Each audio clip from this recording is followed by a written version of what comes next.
बच्चों, कैसे हैं आप सब लोग। आई होप आप सब लोग अच्छे अच्छे कामों में व्यस्त होंगे और साथ में पढ़ाई भी कर रहे होंगे। प्यारे बच्चों, आज डिटर्मिनेंट का लास्ट लेक्चर है, डिटर्मिनेंट 10 और डिटर्मिनेंट 9 में हमने मिसलेनियस एक्सरसाइज के क्वेश्चन नंबर 1 से लेकर के 8 तक के सारे क्वेश्चंस को सॉल्व किया था। आज की क्लास में हम उसी प्रोसेस को आगे बढ़ाते हुए क्वेश्चन नंबर 9 से लेकर के लास्ट तक के सारे क्वेश्चंस को सॉल्व करेंगे। तो चलिए कॉपी पेन निकालिए और स्टार्ट करते हैं क्वेश्चन नंबर 9। आप लोगों से बच्चों अनुरोध है कि ये हिस्ट्री वाला सब्जेक्ट नहीं है, मैथ्स का सब्जेक्ट है और मैथ्स का सब्जेक्ट जब भी आप पढ़ें तो आपके पास कॉपी पेन जरूर होना चाहिए। प्रैक्टिस वाला सब्जेक्ट है, प्रैक्टिस बहुत ज्यादा जरूरी है ना। तो चलिए कॉपी पेन निकालिए और देखते हैं क्वेश्चन नंबर 9। क्वेश्चन नंबर 9 में इस डिटर्मिनेंट को इवैल्यूएट करना है और इस डिटर्मिनेंट को इवैल्यूएट करने के लिए हम सीधे सीधे जो है एक्सपैंड करके भी इस डिटर्मिनेंट को इवैल्यूएट कर सकते हैं। लेकिन प्यारे बच्चों, हमने प्रॉपर्टीज ऑफ डिटर्मिनेंट्स पढ़ लिया है, तो हम कोशिश करें कि डिटर्मिनेंट की प्रॉपर्टी का यूज करके इस डिटर्मिनेंट को इवैल्यूएट करें। तो चलिए देखते हैं। सबसे पहले इस डिटर्मिनेंट को माने ले रहे हैं delta. Let this determinant is delta. Delta is equal to x y, x plus y, फिर y x plus y, x plus y, x y। अब आप गौर से देखेंगे तो आपको खुद समझ में आएगा। आप इतना पढ़ चुके हैं, इतना प्रैक्टिस कर चुके हैं कि इसमें आप खुद समझ सकते हैं कि हम आगे क्या करें। अगर गौर से देखते हैं, अगर हम इसमें पहले कॉलम C1 में C1 plus C2 plus C3 कर दें तो C1 कॉलम के सारे एलिमेंट जो है 2x प्लस 2y हो जाएंगे, है ना।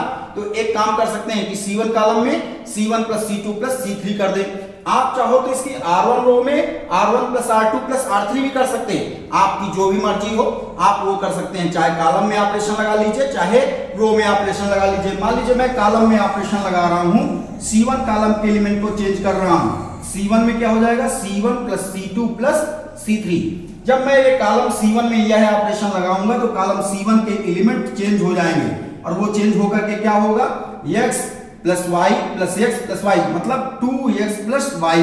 तो 2 कॉमन ले रहे हैं तो 2 टाइम्स x प्लस वाई हो गया। और यहां पर जब C1 plus C2 plus C3 करूंगा तो ये भी कितना हो जाएगा, 2x प्लस 2y, मतलब 2 टाइम्स x प्लस वाई। इसी तरीके से यहां पर x plus x 2x plus 2y, तो यहां पर भी हो जाएगा कितना, 2 टाइम्स x प्लस y। और इसके C2 कॉलम और C3 कॉलम के एलिमेंट बिल्कुल सेम रहेंगे, y x plus y, x फिर x plus y, x y। इस तरीके से इस डिटर्मिनेंट में C1 कॉलम के एलिमेंट हमने चेंज कर लिया। अब आप देख रहे हैं कि C1 कॉलम के एलिमेंट सेम है, 2x प्लस y है। तो C1 कॉलम से मैं 2x प्लस y को कॉमन ले सकता हूं, है ना। कॉलम C1 से आप क्या करिए, 2 टाइम्स x प्लस y को कॉमन ले लीजिए। तो यह डिटर्मिनेंट हो जाएगा कितना, 2 times x plus y common, और ये पहले कॉलम के एलिमेंट हो जाएंगे 1 1 1, y x प्लस y, फिर x plus y, x y। यहां पर क्या किया बच्चों, कॉलम C1 से 2 टाइम्स x प्लस y को कॉमन लिया, है ना। 2 times x plus y common from column C1। अब आप क्या करें और थोड़ा सा सोचिए। ये दोनों एलिमेंट 1 1 को मैं 0 बना सकता हूं। कैसे, R2 में R2 माइनस R1 कर दूं। जब इसमें से इस रो को माइनस करूंगा तो 1 माइनस 1 कितना, 0 हो जाएगा। और R3 माइनस R1 कर दीजिए, या R3 माइनस R2 भी आप कर सकते हैं, है ना। तो R2 रो में क्या करें, R2 माइनस R1 कर दीजिए, और R3 रो में R3 माइनस R1 कर दीजिए। ऐसा करने से ये दोनों 0 हो जाएंगे और डिटर्मिनेंट में जितना मैक्सिमम से मैक्सिमम 0 बने उतना बढ़िया है, सॉल्व करने के लिए अच्छा है ना। तो आप क्या करें, R2 माइनस R1 कर दीजिए। तो ये हो जाएगा कितना बच्चों, 2 टाइम्स x प्लस y। इसका फर्स्ट रो बिल्कुल वही रहेगा, 1 y x प्लस y। फिर R2 माइनस R1 करेंगे तो 1 माइनस 1 ये 0 हो गया। x plus y minus y, तो y कैंसिल हो जाएगा, तो ये हो जाएगा x में से जब इसको माइनस करेंगे तो x कैंसिल हो जाएगा और आ जाएगा कितना, माइनस y। फिर R3 माइनस R1 करेंगे तो 1 माइनस 1 0 हो गया, x माइनस y हो जाएगा। और y में से इस x प्लस y को माइनस करेंगे तो y कैंसिल हो जाएगा और आ जाएगा कितना, माइनस x। तो ये काम हमने कर लिया। अब आप यहां पर देखें, फर्स्ट कॉलम में मैक्सिमम 0 आ चुके हैं और आप सोचेंगे तो हो सकता है कि और भी सॉल्व कर लें, अदरवाइज इसको आप एक्सपैंड कर दीजिए। जब हम इसे एक्सपैंड करेंगे तो कौन से रो या कॉलम के एलांग हमें एक्सपैंड करना चाहिए? कॉलम C1 के एलांग एक्सपैंड करने में हमारा आसानी रहेगी, क्योंकि कॉलम C1 में मैक्सिमम 0 है। एक्सपैंडिंग एलांग कॉलम C1, तो जब इसे हम C1 कॉलम को लेकर के एक्सपैंड करेंगे तो ये हो जाएगा कितना बच्चों? 2 टाइम्स x प्लस y बाहर रहेगा, और यहां लेंगे प्लस सिंबल, ये माइनस और ये प्लस, है ना, ये दोनों 0 हैं, केवल ये प्लस 1 को लेकर के हमें एक्सपैंड करने की जरूरत रहेगी। तो प्लस 1, फिर this into this minus this into this, तो ये हो जाएगा कितना? माइनस एक्स स्क्वायर और माइनस फिर दिस इंटू दिस, तो माइनस और माइनस ये प्लस हो जाएंगे, y और x माइनस y, ये हुआ। अब इसे और थोड़ा सा सिंप्लीफाई करिए, तो सिंप्लीफाई करने पर आ जाएगा कितना बच्चों? 2 टाइम्स x प्लस वाई, फिर ये माइनस एक्स स्क्वायर, y का मल्टीप्लाई कर दीजिए तो प्लस एक्स वाई और माइनस वाई स्क्वायर, ये हुआ।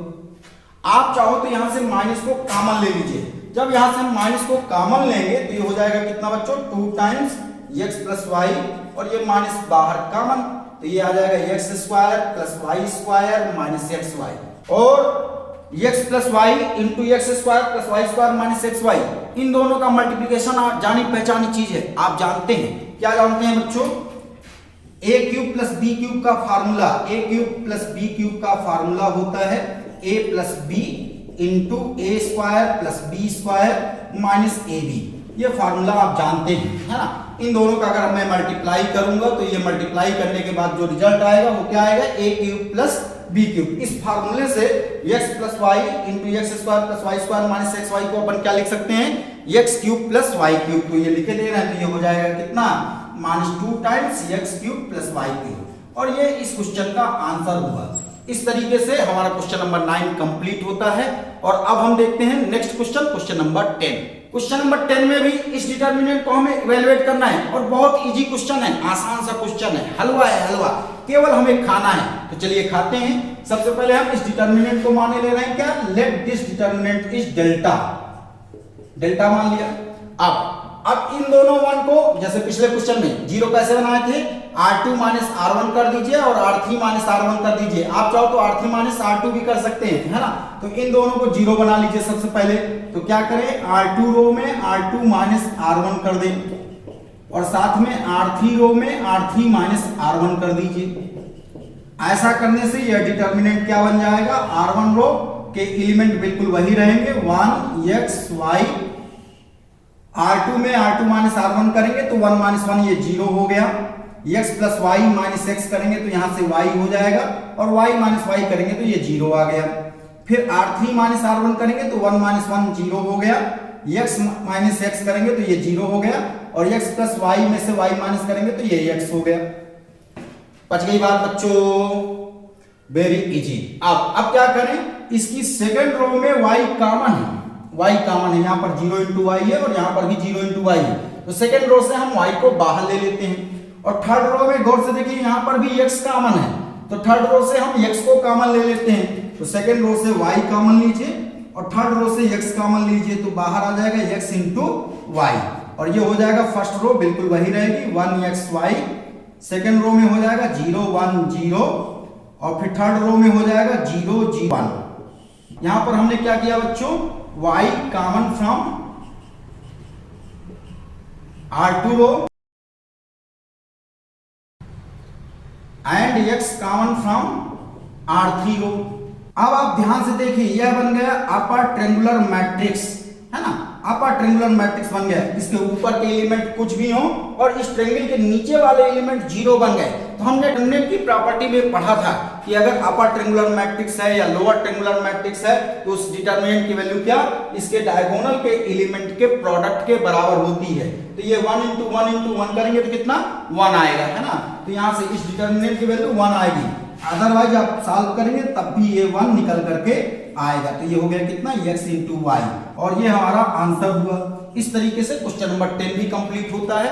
अब देखते हैं next question, question number 11। Question number 11 से 15 तक के सारे क्वेश्चंस में हमें डिटरमिनेंट को प्रूव करना है, और कैसे प्रूव करना है? प्रॉपर्टीज ऑफ डिटरमिनेंट का यूज करके। तो चलिए देखते हैं क्वेश्चन नंबर 11।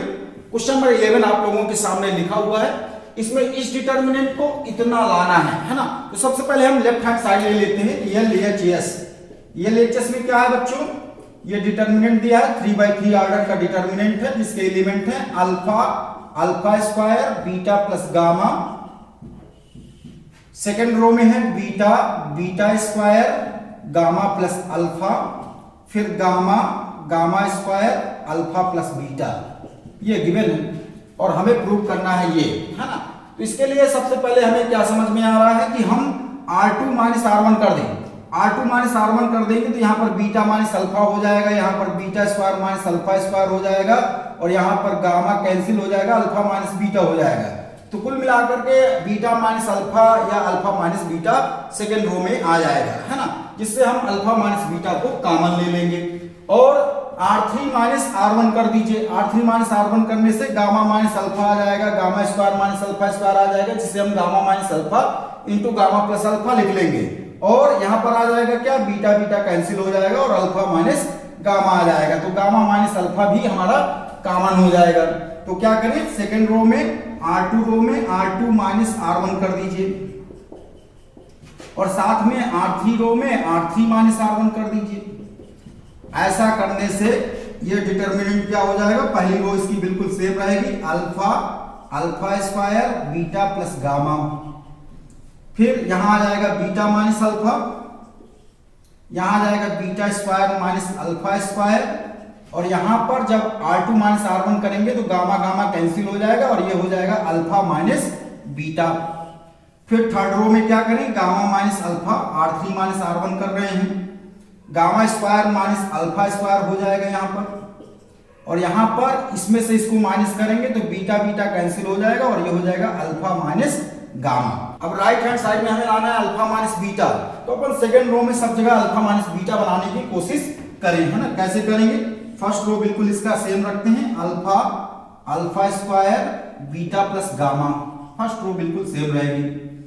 सेकेंड रो में क्या करें, यहाँ पर अल्फा माइनस बीटा लाना है, तो यहाँ से -1 को कॉमन ले लेते हैं। तो -1 कॉमन, तो ये हो जाएगा अल्फा माइनस बीटा, और ये beta square minus alpha square को क्या लिख सकते हैं बच्चों, beta minus alpha into beta plus alpha, और यहां से अल्फा माइनस बीटा ही रहने देंगे। और थर्ड रो में क्या करें, यहाँ पर गामा माइनस अल्फा है और हमें गामा माइनस अल्फा ही लाना है, कोई दिक्कत नहीं है। तो गामा माइनस अल्फा और gamma square minus alpha square को क्या लिख लें, gamma minus alpha, gamma plus alpha, और यहाँ पर -1 कॉमन ले लें तो यहाँ पर भी हो जाएगा गामा माइनस अल्फा। अब इसके बाद क्या करें प्यारे बच्चों, सेकंड रो से अल्फा माइनस बीटा को कॉमन लीजिए और थर्ड रो से गामा माइनस अल्फा को कॉमन लीजिए। तो सेकंड रो से अल्फा माइनस बीटा कॉमन ले लीजिए और थर्ड रो से गामा माइनस अल्फा कॉमन ले लीजिए। ऐसा करने से फर्स्ट रो बिल्कुल सेम रहेगी, alpha, alpha square, beta plus gamma. Second row से जब अल्फा माइनस बीटा कॉमन लेंगे तो यहां आ जाएगा -1, फिर अल्फा माइनस बीटा कॉमन लेने पर यहां माइनस बचेगा, माइनस बाहर आएगा, है ना। तो माइनस बीटा प्लस अल्फा और यहां आ जाएगा 1। फिर यहां से गामा माइनस अल्फा जब कॉमन लेंगे तो यहां मिलेगा 1 गामा प्लस अल्फा और -1। इतना आया। बात पचनी चाहिए, सबको समझ में आना चाहिए, चाहे वो राजू हो, मोहन हो, सुरेश हो या सुकन्या हो। अब राइट हैंड साइड में हमें लाना है beta minus gamma. Alpha minus beta हमारा आ चुका, गामा माइनस अल्फा आ चुका, और लाना है बीटा माइनस गामा, है ना। तो बीटा माइनस गामा पाने के लिए क्या जुगाड़ करें, क्या सोचिए, क्या करें, है ना। तो उसके लिए R3 और R2 को ऐड कर दीजिए। ऐड करने से यहाँ पर 0 हो जाएगा और यहाँ पर भी 0 हो जाएगा, और जब इन दोनों को ऐड करेंगे तो अल्फा अल्फा कैंसिल हो जाएगा और यहाँ आ जाएगा गामा माइनस बीटा, और गामा माइनस बीटा में से हम माइनस कॉमन लेकर के बीटा माइनस गामा बना सकते हैं, देखते हैं, है ना। तो क्या करें, R3 रो में R3 प्लस R2 कर दीजिए, R3 प्लस R2। ऐसा करने से ये हो जाएगा कितना, alpha minus beta, gamma minus alpha.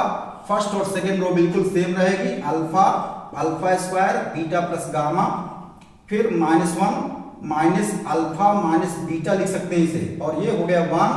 और यहाँ इन दोनों को ऐड करेंगे, कितना 0 हुआ, इन दोनों को ऐड करेंगे तो ये प्लस अल्फा और ये माइनस अल्फा कैंसिल हो जाएगा, और यहाँ आ जाएगा gamma minus beta, gamma minus beta, और फिर इन दोनों को ऐड करने पर यहाँ आ जाएगा 0। ठीक है बच्चों, अब यहां पर अपन ने क्या किया था, अल्फा माइनस बीटा कॉमन लिया था, alpha minus beta common from R2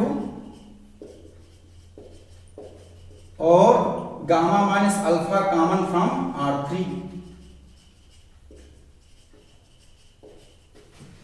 फिर अब देखिएगा यहां से गामा माइनस बीटा आप चाहो तो कॉमन ले लो, है ना, या बीटा माइनस गामा भी कॉमन ले सकते हो। बीटा माइनस गामा कॉमन लोगे तो यहां मिलेगा -1, और अगर गामा माइनस बीटा कॉमन लोगे तो यहां पर मिलेगा 1, है ना। हमें लाना है बीटा माइनस गामा, तो अपन बीटा माइनस गामा R3 रो से कॉमन ले रहे हैं, है ना। तो ये हो जाएगा कितना, बीटा माइनस गामा कॉमन और alpha minus beta gamma minus alpha, फिर R1 और R2 रो बिल्कुल सेम रहेगी, -1 माइनस अल्फा माइनस बीटा 1, फिर यहां आ जाएगा 0, और बीटा माइनस गामा कॉमन लिए तो यहां मिलेगा -1 और ये हो गया 0।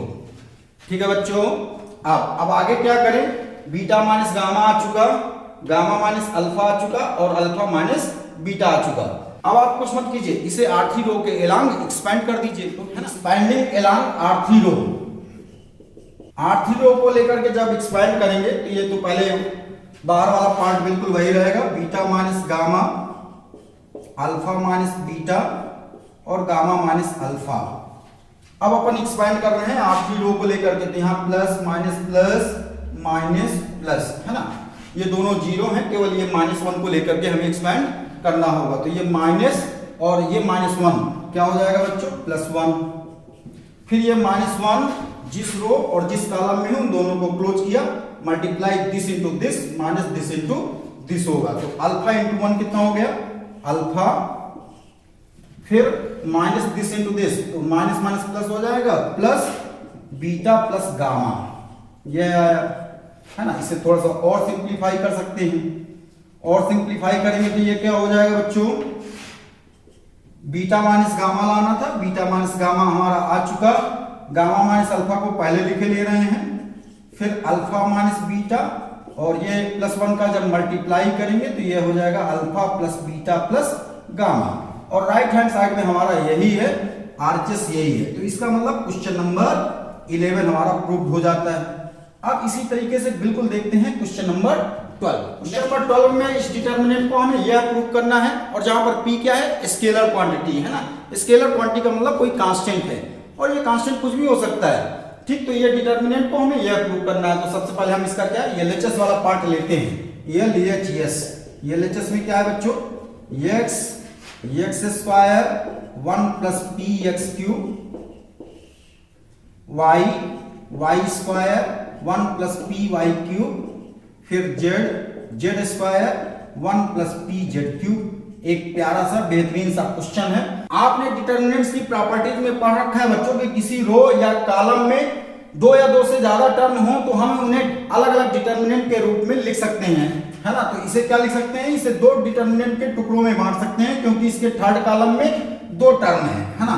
तो इसे क्या लिख सकते हैं, फर्स्ट कॉलम बिल्कुल वही रहेगा, x y z, x square y square z square, और ये थर्ड कॉलम के एक डिटर्मिनेंट में कर दिया 1, और सेकंड डिटर्मिनेंट के थर्ड कॉलम के एलिमेंट क्या कर देंगे, px cube py cube pz cube, है ना।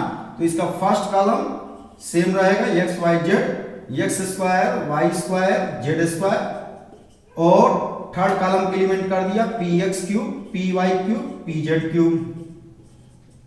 ऐसा क्यों किया, कैसे किया, डिटर्मिनेंट्स की प्रॉपर्टीज का यूज करके, है ना। और क्यों किया, थोड़ा सा सॉल्विंग प्रोसेस इजी हो जाए। और ये सब कैसे आएगा, जितना आप प्रैक्टिस करेंगे वहां से आपको समझ में बातें आएंगी, है ना। तो अब क्या कर सकते हैं, फर्स्ट वाले डिटर्मिनेंट को अपन बाद में देखेंगे, सेकंड वाला डिटर्मिनेंट में देखिएगा, यहां से फर्स्ट रो से आप x कॉमन ले सकते हैं, सेकंड रो से y कॉमन ले सकते हैं, और थर्ड रो से z कॉमन ले सकते हैं। तो सबसे पहला काम तो हम x y z को कॉमन ले रहे हैं, इससे सेकंड वाले डिटर्मिनेंट, फर्स्ट वाले डिटर्मिनेंट को बिल्कुल सेम रखते हैं, और सेकंड वाले डिटर्मिनेंट में x y z को कॉमन ले रहे हैं।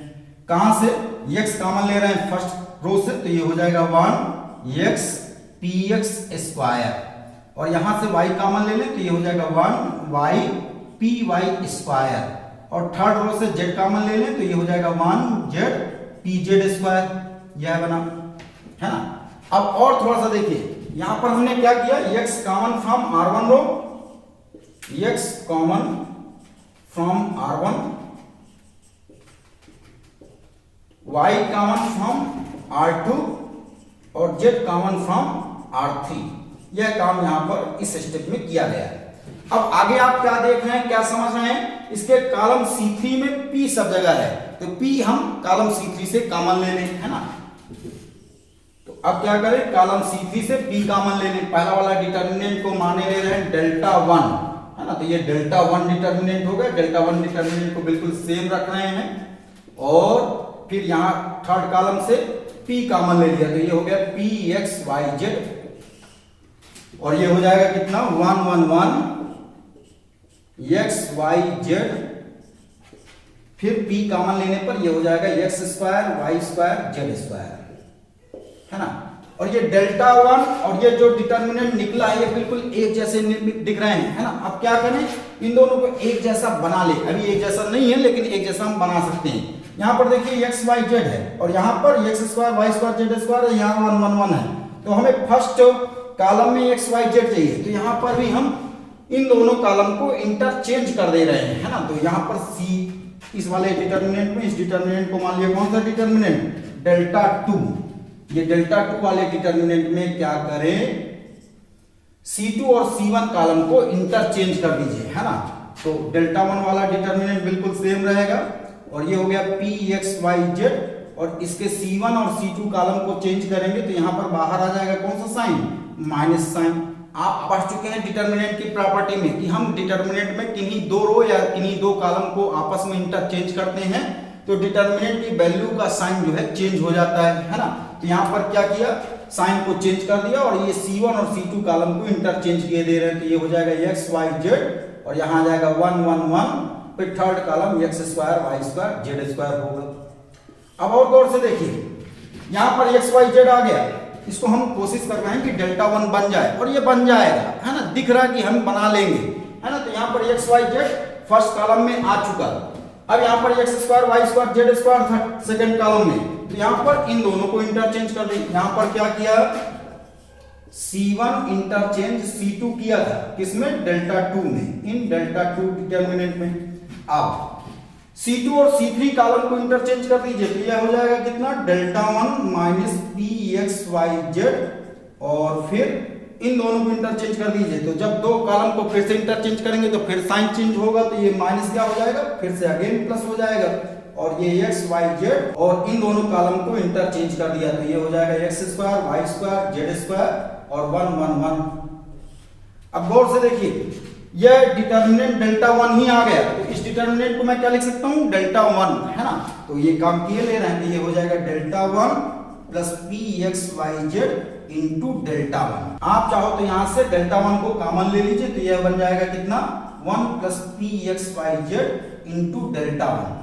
अब आपको कुछ नहीं करना, केवल डेल्टा 1 मतलब इस डिटर्मिनेंट को सॉल्व करना है। इस डिटर्मिनेंट को हमने माना था क्या, डेल्टा 1, ठीक है, और इस डिटर्मिनेंट को माना था डेल्टा 2, ठीक। तो डेल्टा 1 वाले डिटर्मिनेंट को अब हम सॉल्व कर लेते हैं। एलएचएस वाला पार्ट चल रहा था कंटिन्यू, है ना, 1 plus P x y z और डेल्टा 1, डेल्टा 1 क्या है, यह डिटर्मिनेंट, और केवल इस डिटर्मिनेंट को अब हमें सॉल्व करना है, x y z, x square y square z square और फिर 1 1 1। अब क्या करें बच्चों, यहाँ पर 1 plus P x y z आ गया, यह आ गया, हमें लगाना है x minus y, y minus z, z minus x। तो उसके लिए क्या करें, R2 माइनस R1 कर दीजिए और R3 माइनस R1 कर दीजिए। फिर इसके बाद देखते हैं क्या होता है, R2 में R2 माइनस R1 कर दीजिए और R3 रो में R3 माइनस R1 कर दीजिए। ऐसा करने से यह बन जाएगा कितना, 1 plus P x y z, first row बिल्कुल सेम रहेगी, x स्क्वायर 1 और सेकेंड रो में R2 माइनस R1 कर रहे हैं तो यहां हो जाएगा y minus x, y square minus x square फिर 0। थर्ड रो में R3 माइनस R1 कर रहे हैं तो z minus x, z square minus x square और 1 माइनस 1 किया कितना, 0 आया। अब y square minus x square को लिख सकते हैं y minus x into y plus x, है ना। तो ये काम कर लीजिए सेकेंड रो में, तो ये हो जाएगा कितना, 1 plus P x y z फिर x x square 1 y minus x, और यहां लिख लिया y minus x into y plus x, और फिर ये 0 जेड माइनस एक्स, और यहां पर Z square minus x square की जगह क्या लिख ले बच्चों, Z minus x into Z plus x, और यहां पर 0, यह बना। अब और थोड़ा सा सिंप्लीफाई करिए, सेकंड रो में y माइनस एक्स को कॉमन ले लें और थर्ड रो से z माइनस एक्स को कॉमन ले लेते हैं, है ना। तो यहाँ सेकंड रो से y माइनस एक्स कॉमन लीजिए, तो यह बन जाएगा 1 plus p x y z, फिर y माइनस एक्स और z माइनस एक्स, यह कॉमन हुआ। और फर्स्ट रो के एलिमेंट बिल्कुल सेम रहेंगे, एक्स स्क्वायर 1, फिर y माइनस एक्स हम सेकंड रो से कॉमन ले रहे हैं, तो ये बनेगा 1 x प्लस वाई 0, यहां से z माइनस एक्स कॉमन ले रहे हैं, तो यहाँ 1 x प्लस जेड या z प्लस एक्स भी आप लिख सकते हैं 0, यह बना। अब क्या करें बच्चों, अब R3 रो में R3 माइनस R2 कर दीजिए, ऐसा करने से यहां पर भी हमारा 0 बन जाएगा, है ना। इधर का पार्ट में मिटा दे रहा हूं। अब हम क्या करें, इसके थर्ड रो में R3 माइनस R2 कर दें, है ना। तो थर्ड रो में जब R3 माइनस R2 करेंगे तो यह क्या बनेगा, 1 plus p x y z बाहर रहेगा, y माइनस एक्स भी बाहर रहेगा और z माइनस एक्स भी बाहर रहेगा। और थर्ड रो में क्या कर दें, R3 माइनस R2 कर दें। R3 रो में R3 माइनस R2 ऑपरेशन लगा दे रहे हैं, है ना। तो इसका फर्स्ट रो और सेकंड रो बिल्कुल सेम रहेगी, x square 1 x plus y 0, फिर R3 माइनस R2 करेंगे तो 1 माइनस 1 ये 0 बन गया, यहां से x कैंसिल हो जाएगा, तो यहां आ जाएगा z माइनस वाई, और यहां पर 0 माइनस 0 कितना 0 हुआ। अब थर्ड रो से z माइनस वाई को कॉमन ले लीजिए, है ना, z माइनस वाई या y माइनस z कॉमन ले लीजिए, आप चाहो तो y माइनस z कॉमन ले लो, है ना। तो यहां से आ जाएगा कितना 1 plus p x y z, फिर y minus x z minus x और y माइनस z को कॉमन लिया, तो यह क्या बनेगा, x square 1 x plus y 0, first और सेकंड रो बिल्कुल सेम रहेगी। और थर्ड रो में हमने y माइनस जेड कॉमन लिया, तो यहां पर आएगा -1, तो 0 -1 0, यह हो गया, है ना। अब इसके बाद अब कुछ नहीं करना है, आप R3 रो को लेकर के एक्सपेंड कर दीजिए, है ना। तो एक्सपेंडिंग एलॉन्ग R3 रो, जब R3 रो को लेकर के एक्सपेंड करेंगे तो यहां पर आएगा plus minus plus minus plus, है ना। ये बाहर वाला टर्म बिल्कुल वैसे ही रहेगा, 1 plus p x y z, फिर y minus x z minus x y minus z, और यह हो जाएगा माइनस और माइनस प्लस 1, फिर ये 1 जिस रो जिस कॉलम में उन दोनों को क्लोज किया, मल्टीप्लाई दिस इनटू दिस, तो ये हो जाएगा 0 माइनस दिस इनटू दिस, तो 1 हो जाएगा।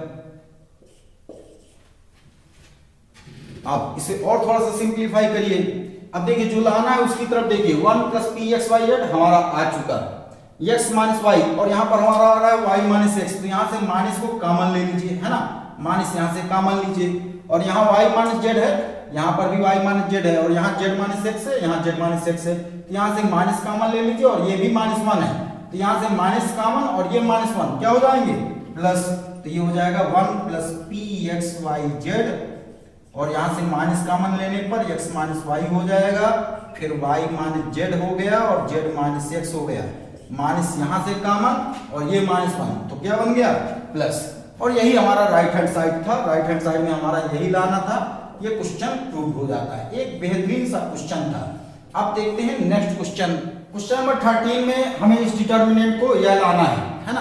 तो उसके लिए आपको सोचना है, समझना है और प्यार से करना है, प्यार से करने पर यह क्वेश्चन हो जाएगा, आसान सा क्वेश्चन है। देखिएगा, सबसे पहले हम LHS वाला पार्ट लेते हैं, लेफ्ट हैंड साइड।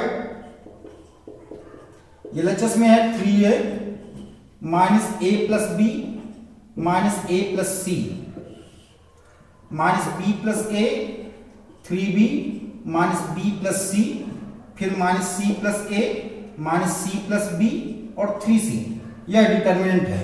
और राइट हैंड साइड में हमें लाना ये है ना। आप सोचिए क्या कर सकते हैं, अगर मैं इसके C1 कॉलम में C1 plus C2 plus C3 कर देता हूं तो गौर से देखिएगा यहाँ पर 3a माइनस ए माइनस ए, तो 3a माइनस ए माइनस ए कितना हो जाएगा, ए प्लस बी प्लस सी हो जाएगा। बिल्कुल इसी तरह से जब हम इन तीनों को ऐड करेंगे तो यहाँ पर आ जाएगा ए प्लस बी प्लस सी, और यहाँ पर भी ए प्लस बी प्लस सी आ जाएगा। तो ए प्लस बी प्लस सी को मैं क्या करूंगा, कॉमन ले लूंगा, है ना। तो इसके सबसे पहला काम क्या करें, C1 कॉलम में C1 plus C2 plus C3 कर दीजिए। ऐसा करने से C1 कॉलम के एलिमेंट चेंज हो जाएंगे और वो क्या आएंगे, नए element C1 plus C2 plus C3 करेंगे तो 3a माइनस ए हो गया प्लस b प्लस c, तो a plus b plus c हुआ। यहां पर भी इन तीनों को ऐड करेंगे तो 3b माइनस b हो गया और a प्लस c, तो ये भी हो जाएगा a plus b plus c। यहां पर भी 3c माइनस c, तो ये c बनेगा और a प्लस b ऑलरेडी है तो a plus b plus c बन जाएगा।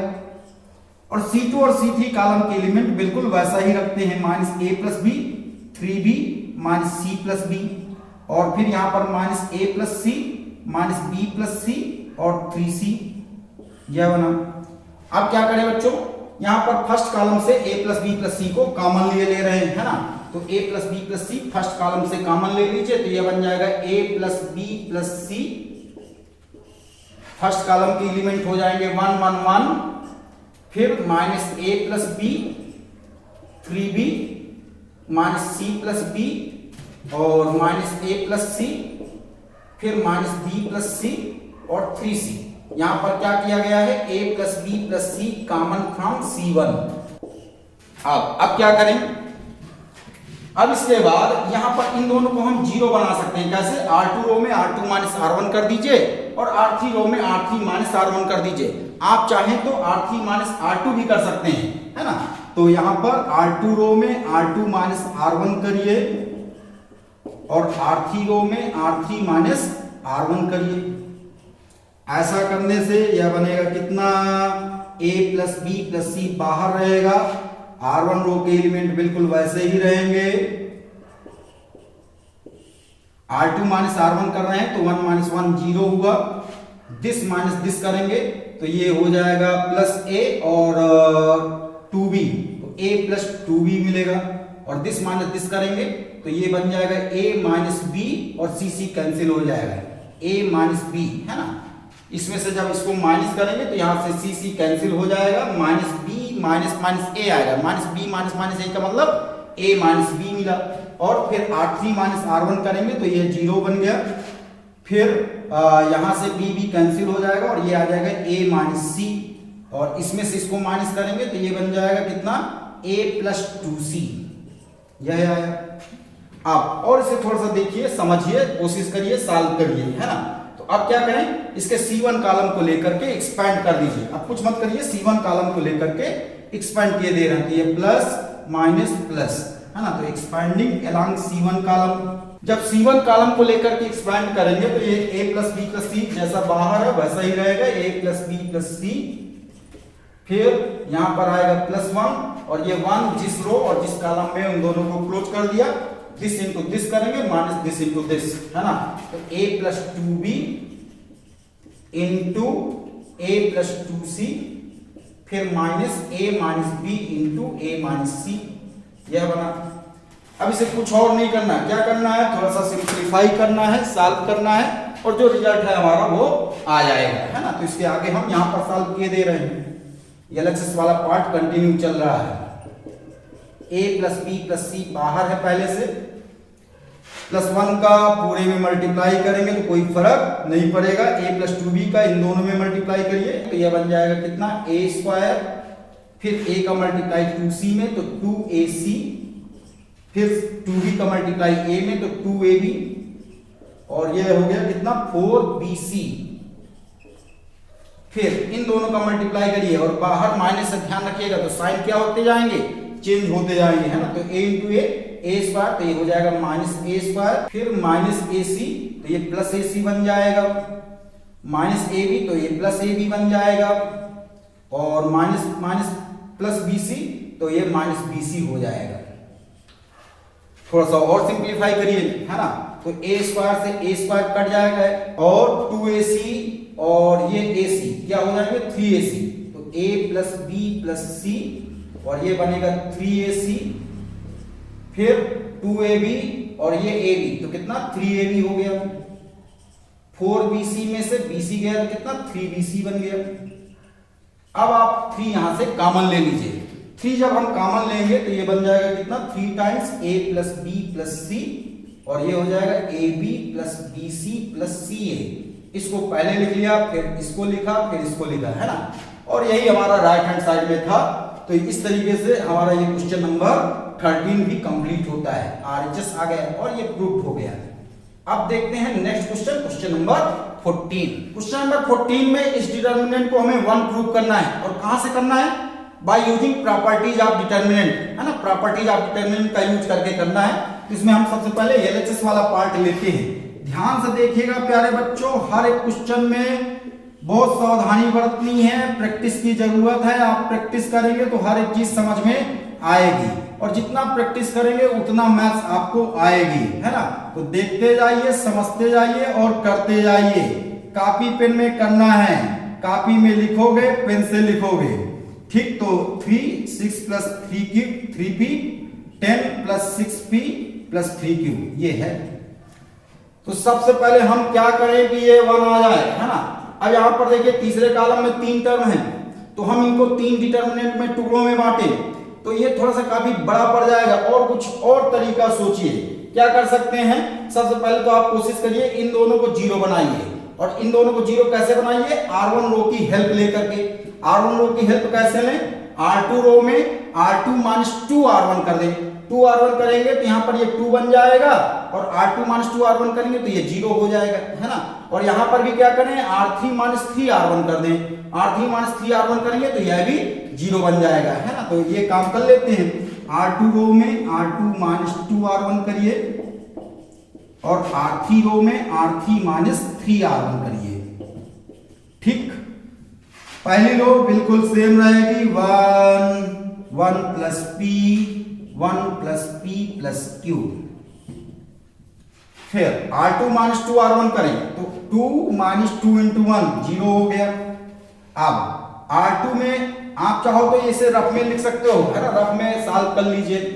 R2 में R2 माइनस 2R1 कर रहे हैं। यहाँ पर R2 के लिए ओल्ड एलिमेंट है, ओल्ड एलिमेंट में यहाँ पर आएगा कितना 3 प्लस 2p फिर माइनस 2, और R1 का ओल्ड एलिमेंट है 1 प्लस p, ठीक। तो इसे सॉल्व करेंगे तो ये हो जाएगा 3 प्लस 2p माइनस 2 और माइनस 2p, तो 2p कटा जाएंगे। और काटने में तो आप लोगों को महारत हासिल है। कई बच्चे क्या करते हैं, अपने कॉपी का 2p, दूसरे बच्चे ने अगर कहीं पर 2p लिखा है तो अपने कॉपी का 2p अब दूसरे की कॉपी के 2p से भी कैंसिल कर देते हैं। इतने बड़े वाले होते हैं, है ना। तो आपको अपने ही कॉपी का 2p और 2p कैंसिल करना है, ठीक। तो यहां से 2p कैंसिल हो जाएगा तो कितना आएगा बच्चों? 3 माइनस 2, 3 माइनस 2 का मतलब 1 आया। फिर यहां पर भी यही ऑपरेशन लगाएंगे तो R2 के ओल्ड एलिमेंट क्या है? 4 plus 3p plus 2q minus 2, और R1 के ओल्ड एलिमेंट क्या है? 1 प्लस p प्लस q, है ना। इसे और थोड़ा सा सिंप्लीफाई करिए तो 4 प्लस 3p प्लस 2q, और 2 का मल्टीप्लाई करेंगे तो minus 2 minus 2p minus 2q। अब तो यहां से 4 माइनस 2 हुआ 2, 3p माइनस 2p हुआ p, और 2q माइनस 2q कैंसिल हो जाएगा, कटाएगा। तो यहां से आएगा कितना? 2 प्लस p। फिर R3 रो में क्या करें? R3 माइनस 3R1 कर दें। यहाँ R3 3 रखिएगा, R1 1 रखिएगा तो कितना? 0 हो गया। फिर यहाँ पर इसे भी अपन रफ में किए ले रहे हैं, R3 में R3 माइनस 3R1 कर रहे हैं, है ना। R3 का ओल्ड एलिमेंट 6 प्लस 3p है, फिर माइनस 3, और R1 का ओल्ड एलिमेंट 1 प्लस p है। तो यहाँ पर 3 का मल्टीप्लाई करेंगे तो 6 plus 3p minus 3 minus 3p, 3p cancel, और 6 माइनस 3 किया कितना हुआ बच्चों? 3। अब R3 के ओल्ड एलिमेंट कितना है? 10 प्लस 6p प्लस 3q, और माइनस 3 R1 का old element 1 plus p plus q। इसे सिंप्लीफाई करिए तो 10 प्लस 6p प्लस 3q, 3 का मल्टीप्लाई करेंगे तो minus 3 minus 3p minus 3q। तो यहां से 3q कटा जाएगा, और 10 माइनस 3 कितना हो जाएगा? 7, और 6p माइनस 3p हो गया 3p। तो ये आया 7 प्लस 3p, कितना निकल करके आया। अब और क्या कर सकते हैं? यह दोनों जीरो बन गए। अब इसको भी जीरो बना सकते हैं, किसकी हेल्प से? R2 की हेल्प से। R1 की हेल्प से मत बनाइएगा, R1 की हेल्प से बनाएंगे तो फिर यह जीरो डिस्टर्ब हो जाएगा, है ना। तो आप क्या करें, यहां पर R3 में यहां पर 3 है और यहां पर 1 है, तो R3 माइनस 3 R2 कर दीजिए। तो ऐसा करने से यह 3 जीरो बन जाएगा, है ना। तो क्या करें, R3 रो में R3 माइनस 3 R2 किए दे रहे हैं। R3 रो में R3 माइनस 3 R2, यह रो ऑपरेशन हम लगाए दे रहे हैं। कौन सी रो में? R3 रो में। तो इसकी पहली और दूसरी रो बिल्कुल वैसे की वैसी ही रहेंगी। 1 प्लस P, फिर 1 प्लस P प्लस Q, और R2 रो बिल्कुल वैसे ही 0 1 2 प्लस P। R3 में यह काम कर लीजिए तो 0 माइनस 3 इंटू 0 0 हो जाएगा। फिर यहां पर 3 रखिएगा और यहां पर 1 रखिएगा तो 3 माइनस 3 इंटू 1 तो ये भी 0 बन जाएगा। और यहां पर R3 माइनस 3 R2 कर रहे हैं, यहां देख लीजिए R3 रो में कर रहे हैं R3 माइनस 3 R2। R3 की जगह रखिएगा कितना? 7 प्लस 3P माइनस 3, और R2 की जगह रखिएगा 2 प्लस P, तो ये हो जाएगा कितना? 7 plus 3P minus 6 minus 3P। तो यहां से 3P कटकटाएंगे और 7 माइनस 6 आ जाएगा कितना? 1, है ना। तो यहां पर आ गया 1, यह बना। अब इसे गौर से देखिए, इसे हम डिटरमिनेंट की प्रॉपर्टीज में पढ़ चुके थे, और ये क्या बन गया? एक क्वेश्चन में आज ही और बना है, upper triangular matrix. Upper triangular matrix का डिटरमिनेंट कितना होता है? अपर ट्रायंगुलर मैट्रिक्स का मतलब क्या होता है, पहले तो ये समझिए। अपर ट्रायंगुलर मैट्रिक्स का मतलब जिसके डायगोनल के ऊपर के एलिमेंट कुछ भी हो और नीचे वाले एलिमेंट जीरो हो। और अपर ट्रायंगुलर मैट्रिक्स के डिटरमिनेंट की वैल्यू क्या होती है? इसके डायगोनल के एलिमेंट का प्रोडक्ट, है ना। तो इन तीनों का हमारा प्रोडक्ट हो जाएगा। तो 1 इंटू 1 इंटू 1 करेंगे, कितना आएगा? 1। और ये हमारा RHS है और ये प्रूव हो चुका है, प्रूव्ड। आप अगर इस प्रॉपर्टी को नहीं जानते हैं तो आप C1 कॉलम को लेकर के एक्सपेंड कर दीजिए, तब भी 1 आएगा। हो सकता है आपके पास और बेहतर उपाय हो और आप अपने तरीके से भी कर सकते हैं, लेकिन सही तरीके से सही रास्ते से चलेंगे तो आपको रिजल्ट 100% मिलेगा, है ना। तो इस तरीके से क्वेश्चन नंबर 14 हमारा कंप्लीट होता है। अब देखते हैं next question, question number 15। Question number 15 में इस डिटरमिनेंट को हमें जीरो लाना है ना, जीरो प्रूव करना है, और प्रॉपर्टीज ऑफ डिटरमिनेंट का यूज करके, है ना। तो करते हैं। सबसे पहले हम LHS वाला पार्ट लेते हैं। LHS वाले पार्ट में क्या है बच्चों? Sine alpha, cos alpha, cos alpha plus delta, फिर sine beta, cos beta, cos beta plus delta, sine gamma, cos gamma और कॉस गामा प्लस डेल्टा, ये ठीक। अब आप ट्रिग्नोमेट्री में फार्मूला पढ़ चुके हैं। कौन सा formula? Cos A plus b होता है cos A into cos b minus sine A into sine b. यह फार्मूला आप लोगों को याद होना चाहिए। इस फार्मूले से इसके साथ आप 3 फार्मूले और पढ़े थे, sine A plus b, sine A minus b, cos A plus b, cos A minus b, है ना। तो ये चारों फार्मूले आपको याद होने चाहिए, जिसमें से कास A प्लस बी वाला फार्मूला यहाँ पर अप्लाई करने जा रहे हैं। ये तीनों जगह, है ना। कॉलम C3 में यह फार्मूला आप अप्लाई कर दीजिए। तो इस फार्मूले को जब अप्लाई करेंगे तो इसके कॉलम C1 और C2 के एलिमेंट तो बिल्कुल सेम रहेंगे। Sine alpha, sine beta, sine gamma, ये बिल्कुल सेम रहेंगे। कास अल्फा, कास बीटा, कास गामा, C2 कॉलम के एलिमेंट भी बिल्कुल सेम रहेंगे। और यहां पर उस फार्मूले से क्या लिख सकते हैं? Cos alpha cos delta minus sine alpha sine delta, ये लिख लिया। यहां पर लिख सकते हैं cos beta cos delta minus sine beta sine delta, और यहां लिख सकते हैं cos gamma cos delta minus sine gamma sine delta. ठीक है, आप इतना तो कर सकते हैं ना। यहां पर जहां A है वहां पर अल्फा है, जहां B है डेल्टा है। यहां पर हमने क्या किया, जहां A है वहां पर बीटा लिखा, जहां B है वहां डेल्टा लिखा, और तीसरे नंबर में जहां A है वहां गामा लिखा और B में डेल्टा लिखा। बिल्कुल यही निकल करके आएगा। अब इसे थोड़ा सा और समझिए। ये इसके थर्ड कॉलम में 2 टर्म है और दो टर्म प्लस या माइनस में है तो हम उन्हें अलग अलग डिटर्मिनेंट में लिख सकते हैं। यह भी डिटर्मिनेंट की प्रॉपर्टीज में हम पढ़ चुके हैं। तो इसे दो डिटर्मिनेंट में ब्रेक किए ले रहे हैं ना, दो डिटर्मिनेंट में इसे लिख सकते हैं। कैसे? Sign alpha sine beta sine gamma, यह फिर कास अल्फा कास बीटा कास गामा,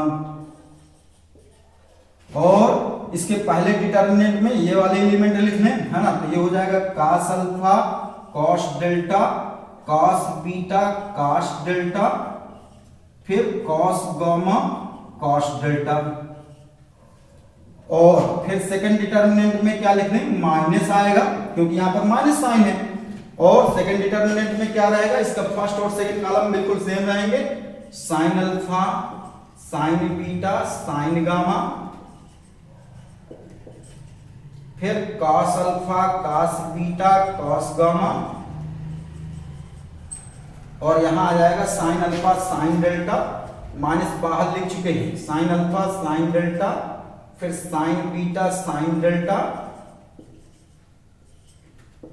फिर साइन गामा साइन डेल्टा, ये लिखा। अब और ध्यान से देखिए, इसका जो फर्स्ट डिटर्मिनेंट है, फर्स्ट डिटर्मिनेंट के कॉलम C3 में cos डेल्टा सब जगह आया है ना, तो यहां फर्स्ट डिटर्मिनेंट में cos डेल्टा को हम कॉमन ले ले रहे हैं। और इसी तरीके से सेकंड डिटर्मिनेंट में साइन डेल्टा कॉलम C3 में सब जगह आया है, तो कॉलम C3 से हम साइन डेल्टा को कॉमन ले लेंगे। ठीक, तो ये काम किए ले रहे हैं, तो कॉलम C3 से cos डेल्टा कॉमन लीजिए यहां पर, तो ये हो जाएगा cos डेल्टा बाहर आ जाएगा, और फर्स्ट और सेकंड कॉलम बिल्कुल सेम रहेंगे, sine alpha sine beta sine gamma, फिर cos alpha cos beta cos gamma, और यहां से cos डेल्टा जब कॉमन ले लेंगे तो यह बन जाएगा cos alpha cos beta cos gamma. ठीक, और बिल्कुल ऐसा ही सेकंड वाले डिटर्मिनेंट में भी करिए। यहां पर साइन डेल्टा C3 कॉलम में सब जगह आया है, तो साइन डेल्टा को C3 कॉलम से कॉमन ले लीजिए, तो यहां पर आ जाएगा क्या? माइनस साइन डेल्टा बाहर, फिर sign alpha sine beta sine gamma, cos alpha cos beta cos gamma, और थर्ड कॉलम में हो जाएगा sine alpha sine beta sine gamma. इतना हुआ। ठीक, और थोड़ा ध्यान से देखिएगा, इस फर्स्ट वाले डिटर्मिनेंट में कॉलम C2 और कॉलम C3 आइडेंटिकल निकल करके आ रहे हैं, और आप डिटर्मिनेंट की प्रॉपर्टी में बच्चों पढ़ रखे हैं कि किसी भी डिटर्मिनेंट में कोई भी दो रो या कोई भी दो कॉलम आइडेंटिकल हो तो उस डिटर्मिनेंट की वैल्यू 0 होती है ना। अगर आप इसे सॉल्व करेंगे तब भी 0 आएगा, लेकिन डिटर्मिनेंट की प्रॉपर्टी से हम सीधे लिख सकते हैं कि यहाँ पर कॉलम C2 और कॉलम C3 के एलिमेंट आइडेंटिकल हैं, तो इसलिए इस डिटर्मिनेंट की वैल्यू 0 होगी। और यहाँ पर भी कॉलम C1 और कॉलम C3 के एलिमेंट्स आइडेंटिकल आ रहे हैं, तो ये भी डिटर्मिनेंट की वैल्यू 0 होगी, है ना। तो यहाँ पर पहले वाले डिटर्मिनेंट में इस डिटर्मिनेंट को मान ले रहे हैं डेल्टा 1 और इस डिटर्मिनेंट को माने ले रहे हैं delta 2। In delta 1 C2 and C3 column are identical. C2 and C3 are identical. Therefore delta 1 is equal to 0, है ना। ये डिटर्मिनेंट की वैल्यू 0 होगी। और इस डिटर्मिनेंट में C1 और C3 column are identical. In delta 2 C1 and C3 column are identical, therefore delta 2 is equal to 0, है ना। इस वाले डिटर्मिनेंट में C2 और C3 कॉलम आइडेंटिकल है, इसलिए इस डिटर्मिनेंट की वैल्यू 0, और इस वाले डिटर्मिनेंट में C1 और C3 कॉलम आइडेंटिकल है, तो इसलिए इस डिटर्मिनेंट की वैल्यू 0। तो अब हम लेफ्ट हैंड साइड वाले पार्ट को कंटिन्यू क्या लिख सकते हैं, cos डेल्टा, और इस डिटर्मिनेंट की वैल्यू जो है 0 हो गई, फिर माइनस साइन डेल्टा, और इस डिटर्मिनेंट को भी 0 लिख लिया, है ना। तो यहां से क्या निकल करके आएगा, 0 इंटू दिस 0, 0 इंटू दिस 0, ये हो जाएगा 0, और ये RHS वाला पार्ट हमारा आ गया। इस तरीके से क्वेश्चन नंबर 15 भी हमारा प्रूव होता है। अब देखते हैं next question, question number 16। Question number 16 में क्या है बच्चों, solve the system of equations, in equations के सिस्टम को हमें सॉल्व करना है ना। और हमने जब एक्सरसाइज 4.6 के क्वेश्चंस किए थे उसमें भी सिस्टम ऑफ इक्वेशंस के सेट दिए रहते थे और उनको हम सॉल्व करना सीखे थे। वहां पर ऐसे क्वेश्चंस नहीं थे, है ना। इस क्वेश्चन में आपको थोड़ा सा दिमाग यूज करना है, ध्यान देना है। क्या थोड़ा सा ट्रिक यूज करना है। 1/x को हम p मान ले, 1/y को q मान ले और 1/z को r मान ले, है ना। ऐसा करने से ये हो जाएगा 2p + 3q + 10z = 4 और यहाँ पर आ जाएगा 4p - 6q + 5r = 1, 6p + 9q - 20r = 2 और ये फिर हमारी एक्सरसाइज 4.6 जैसा क्वेश्चन बन जाएगा, है ना। तो सबसे पहला काम हम क्या करें, माने ले रहे हैं late 1/x = p, 1/y = q और 1/z = r, यह मान लिया, है ना। तो ऐसा करने से ये 2/x क्या हो जाएगा बच्चों, 2p + 3q 10r = 4, ये फर्स्ट इक्वेशन हो गई। फिर यहां हो गया 4p - 6q 5r = 1, second equation बन गई। और यहां हो गया 6p + 9q - 20r = 2, ये थर्ड इक्वेशन हो गई। अब एक्सरसाइज 4.6 में क्वेश्चंस हमने जो किए थे उसमें x y z था और यहाँ पर p q r है, तो उसमें आपको घबराना नहीं है। जो x y z का काम था वो अब यहाँ पर p q r करेगा। अब इन क्वेश्चन के सेट को हम क्या लिख सकते हैं, ax = b, है ना। जहां पर a होगा x y z के कोफिशिएंट से बना मैट्रिक्स, यहाँ पर p q r के कोफिशिएंट से बना हुआ मैट्रिक्स, तो 2 3 10 फिर 4 - 6 5 6 9 - 20 और कैपिटल X हो गया कितना, p q r और फिर कैपिटल B होगा क्या, 4 1 2। इसको आप जानते हैं, इसको क्या बोलते हैं बच्चों, कोफिशिएंट मैट्रिक्स। और ये क्या है, कैपिटल X, ये कैपिटल A है और ये कैपिटल B है ना। तो यहां से हम p q r सॉल्व करेंगे। पहले p q r मतलब कैपिटल X को सॉल्व करेंगे। तो कैपिटल X को क्या लिख सकते हैं, ये मैं सिखा चुका हूं। कैपिटल X को लिखेंगे a inverse * b, capital X बराबर आएगा a इनवर्स * b। अब इसका मीनिंग हुआ कि हमें a इनवर्स फाइंड करना होगा। a इनवर्स मतलब इस मैट्रिक्स का इनवर्स फाइंड करना होगा। और a इनवर्स क्या होता है, adjoint a upon determinant of a, है ना। तो उसके लिए हम मैट्रिक्स A का डिटरमिनेंट फाइंड कर ले रहे हैं। तो डिटरमिनेंट ऑफ मैट्रिक्स A, यह क्या बन जाएगा, डिटरमिनेंट 2 3 10 फिर 4 - 6 5 और 6 9 - 20।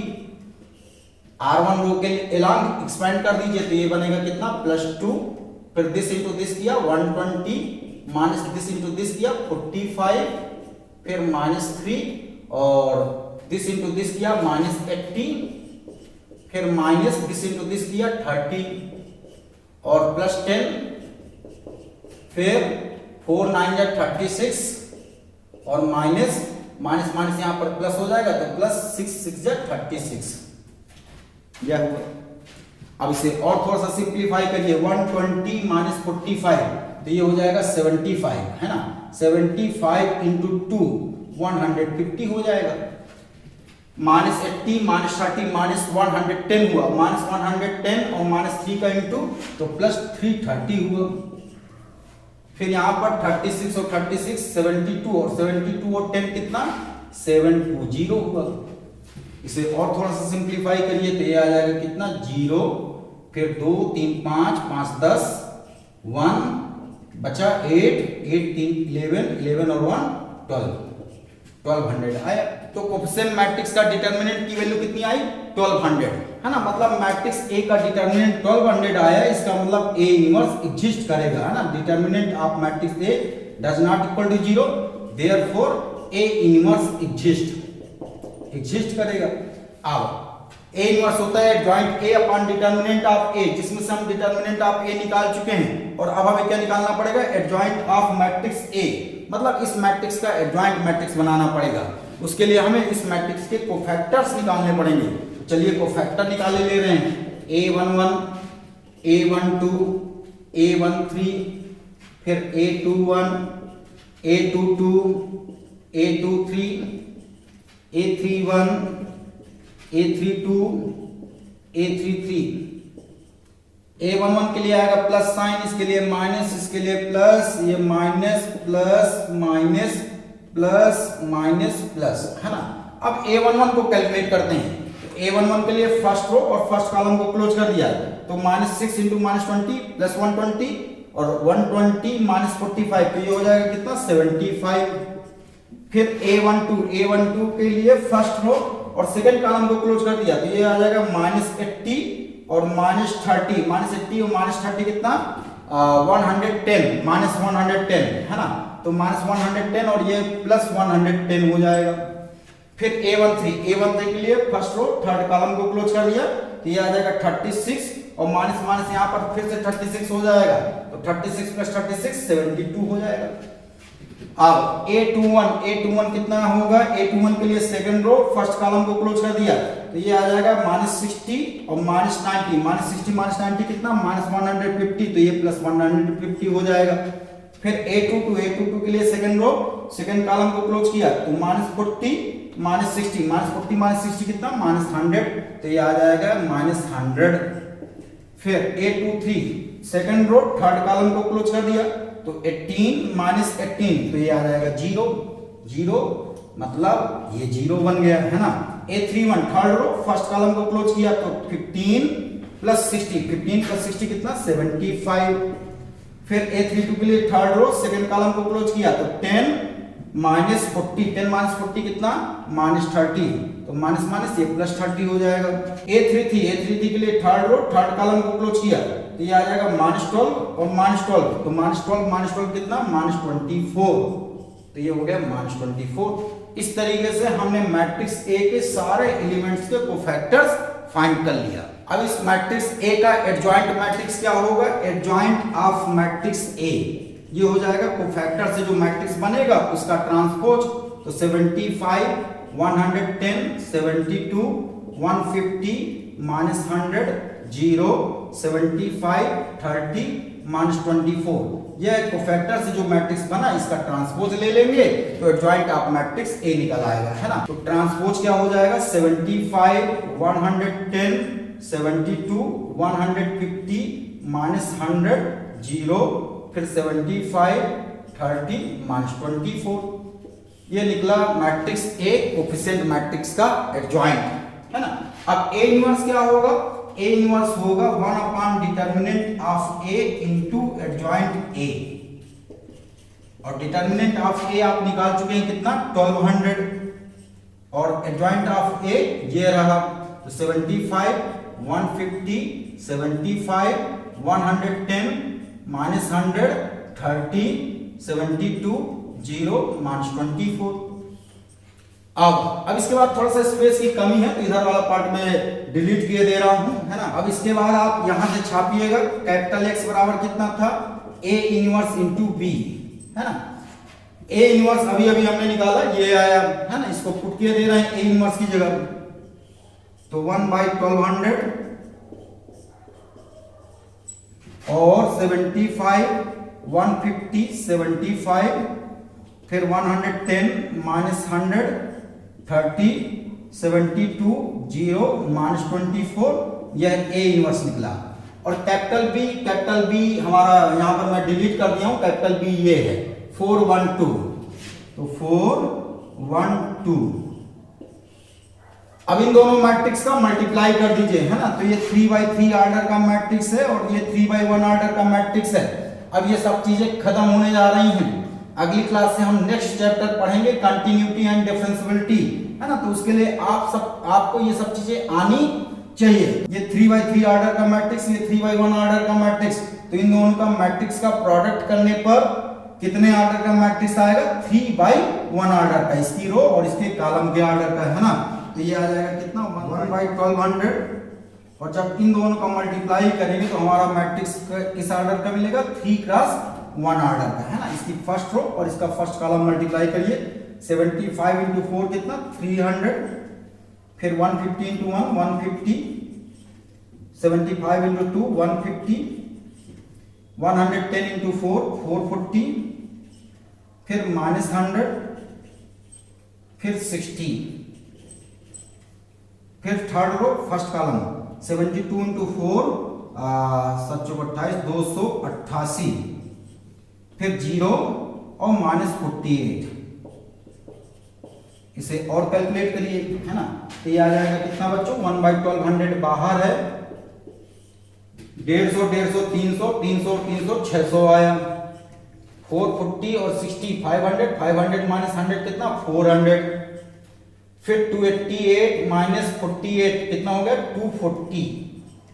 अब इसके बाद यहां ऊपर देखिएगा, है ना, तो कैपिटल एक्स ये निकाला जा रहा है, कैपिटल एक्स ये निकला। अब ये 1200 जो डिवाइड का है, इसका हम सारे एलिमेंट में डिवाइड कर सकते हैं। तो जब सारे एलिमेंट में डिवाइड करेंगे तो ये 600 डिवाइडेड बाय 1200 कितना हो जाएगा 1/2, 400 डिवाइडेड बाय 1200 कितना हो जाएगा 1/3, और 240 डिवाइडेड बाय 1200 करेंगे तो कितना आएगा बच्चों, 12 से कैंसिल करें तो 100 मिलेगा, और यहां पर मिलेगा 12 दूनी 24 20 से 100 कैंसिल करेंगे तो 1/5 आएगा, 1/5 आएगा।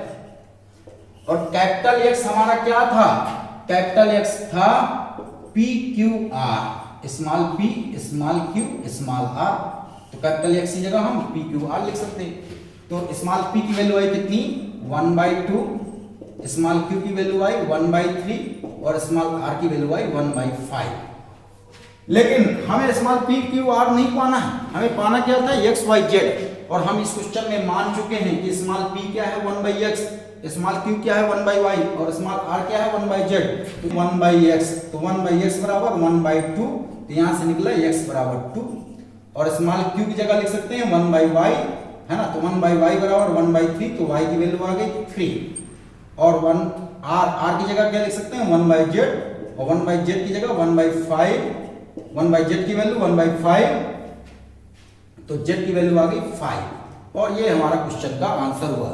x की वैल्यू आई 2, y की वैल्यू आई 3 और z की वैल्यू आई 5। और ये हम चेक भी कर सकते हैं, कैसे, इन तीन क्वेश्चन में से किसी भी क्वेश्चन में पुट करिए तो ये क्वेश्चन को सेटिस्फाइड करेगा। जैसे मान लीजिए मैं पहली क्वेश्चन में रख रहा हूं, x की वैल्यू 2 है तो 2/2 1 हो जाएगा, और y की वैल्यू 3 है तो 3/3 1 हो जाएगा, और z की वैल्यू 5 है तो 10/5 2 हो जाएगा, तो 1 + 1 2 2 + 2 4, और राइट साइड में हमारा 4 ही है।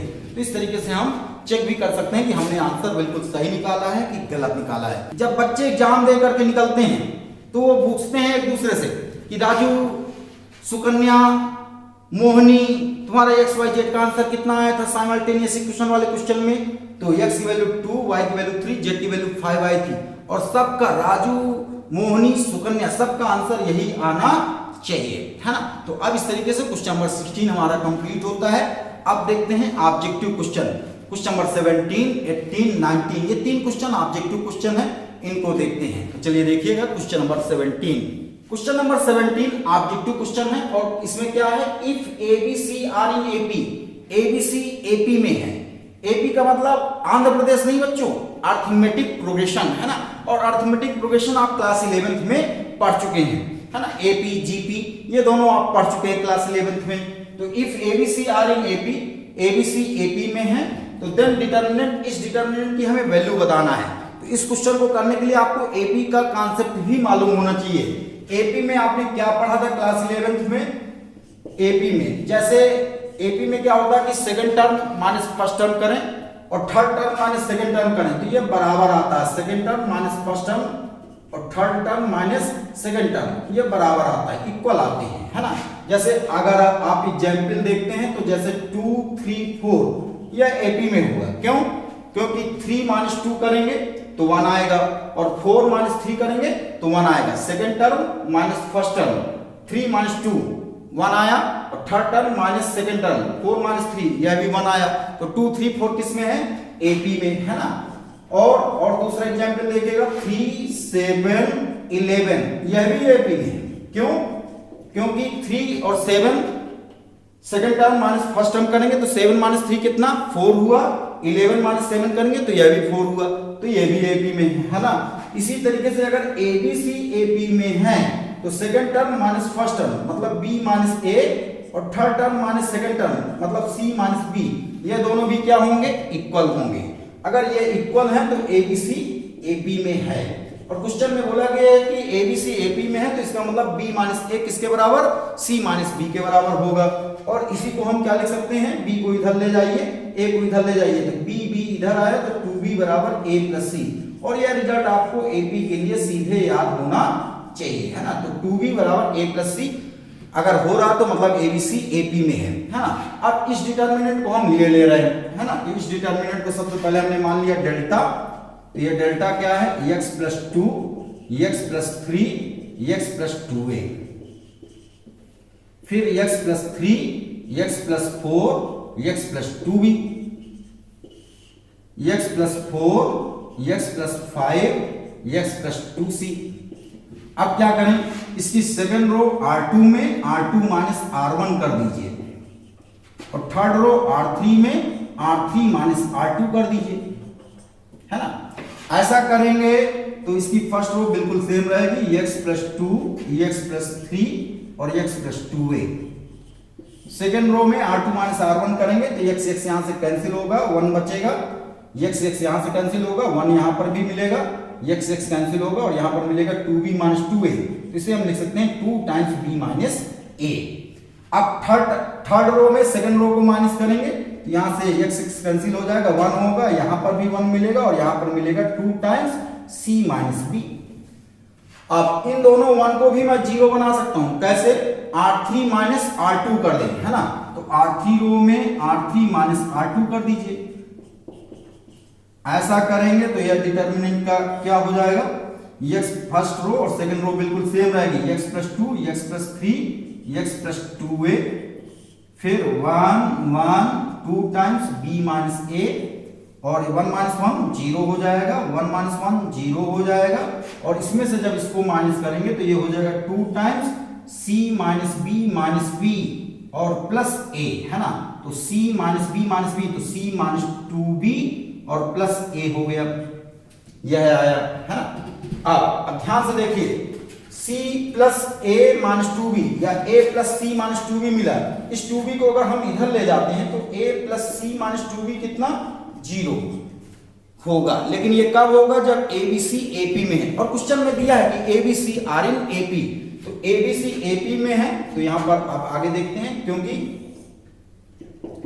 abc are in ap, therefore a plus c बराबर 2b, है ना। या इसी रिजल्ट को हम लिख सकते हैं क्या, a plus C minus 2b बराबर 0।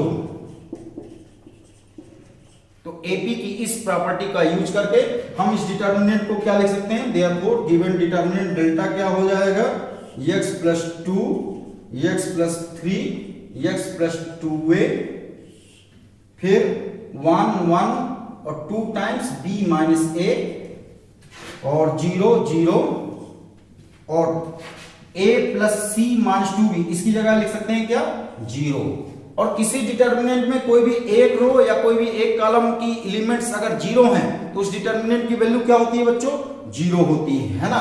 तो यहां पर थर्ड रो के सारे एलिमेंट्स 0 हैं, ये थर्ड कॉलम है, ये सेकंड कॉलम है और ये फर्स्ट कॉलम है ना। यहां पर लाइन आपको खींचना नहीं है, थोड़ा सा स्पेस बना करके लिखना है। तो यहाँ पर थर्ड रो के सारे एलिमेंट्स 0 हैं, इसका मतलब इस डिटर्मिनेंट की वैल्यू कितना, 0 होगी। तो ये आंसर कौन सा, आंसर ए करेक्ट है। तो आंसर ए इज करेक्ट। इस तरीके से हमारा क्वेश्चन नंबर 17 कंप्लीट होता है। इसे नोट कर लीजिए, एक बेहतरीन सा क्वेश्चन था, इसमें एपी का कॉन्सेप्ट भी यूज हुआ। अब देखते हैं next question, question number 18। Question number 18 में प्यारे बच्चों क्या है, if x y z are non zero real numbers. Non zero real numbers का मतलब ये x y z real number तो है, लेकिन ये नॉन जीरो रियल नंबर है, मतलब जीरो नहीं है और बाकी कुछ भी रियल नंबर हो सकते हैं। Then the inverse of matrix A, तो इस मैट्रिक्स ए का हमें इनवर्स मैट्रिक्स फाइंड करना है। तो इसका भी बिल्कुल जैसे ए इनवर्स हम निकालते हैं वैसे ही निकालेंगे। तो मैट्रिक्स ए का ए इनवर्स निकालने के लिए सबसे पहले हमें determinant of matrix A find करना होगा। तो डिटर्मिनेंट क्या निकलेगा, x 0 0 0 y 0 0 0 z, और इसकी फर्स्ट रो को लेकर के हम एक्सपेंड किए दे रहे हैं, तो प्लस माइनस प्लस, है ना। तो ये आएगा कितना, प्लस x, फिर दिस इनटू दिस किया तो y z और माइनस दिस इंटू दिस किया तो 0। अब इन दोनों जीरो को लेने की जरूरत नहीं है, तो ये आ जाएगा कितना एक्स वाई जेड। और क्वेश्चन में बोला गया कि x y z non zero real number है। X y z non zero real number का मतलब एक्स वाई जेड की वैल्यू जीरो नहीं होगी। जब एक्स वाई जेड की वैल्यू जीरो नहीं होगी तो इन तीनों का मल्टीप्लिकेशन भी जीरो नहीं होगा, मतलब determinant of matrix A does not equal to zero. इसका यह मीनिंग हुआ कि ए इनवर्स हमारा एग्जिस्ट करेगा, ए इनवर्स एग्जिस्ट करेगा, है ना। अब हम ए इनवर्स कैसे निकालेंगे? Adjoint a upon determinant of a निकाल करके, है ना। तो जिसमें से डिटर्मिनेंट ऑफ ए तो हम निकाल चुके हैं, और एडजॉइंट ए कैसे निकालेंगे? इसके कोफैक्टर्स पहले फाइंड करने पड़ेंगे। तो कोफैक्टर्स निकाल ले रहे हैं a11, a12, a13, a21, a22, a23 है ऑब्जेक्टिव क्वेश्चन, लेकिन आपको प्रोसेस पूरा वही करना पड़ रहा है जैसे बड़े क्वेश्चन में आप करते हैं, है ना। a33, a11 निकालेंगे, a12 निकालेंगे, a13, a21, a22, a23, a31, a32, a33।